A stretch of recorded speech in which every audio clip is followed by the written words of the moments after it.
मालेगाव तालुक्यातील ढवळेश्वर येथील पपई उत्पादक शेतकऱ्याचं मोठं नुकसान झालंय। गेल्या काही दिवसांपासून सुरू असलेल्या बेमोसमी पावसामुळे शेतकऱ्यांचं पीक अक्षरशः उद्ध्वस्त झाले।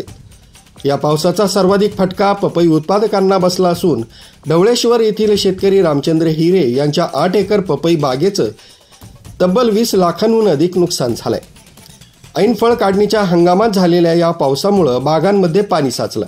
पपईची झाडं पाण्यात भिजल्यानं पिकं कुजली, फळं खराब झाली आणि झाडं कोमेजून सुकली आहेत। इतकंच नव्हे तर सततच्या आर्द्रतेमुळे पपईवर फुलोरा येणंच थांबलं आहे। त्यामुळे पुढील उत्पादनही पूर्णपणे बंद झालंय।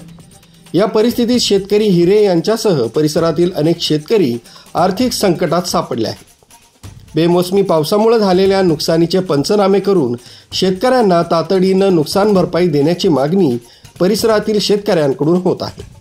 ढवळेश्वरसह मालेगाव तालुक्यातील अनेक शेतकरी बेमोसमी पावसानं हवालदिल झाले। News bureau, Kasmade update, Malegaon.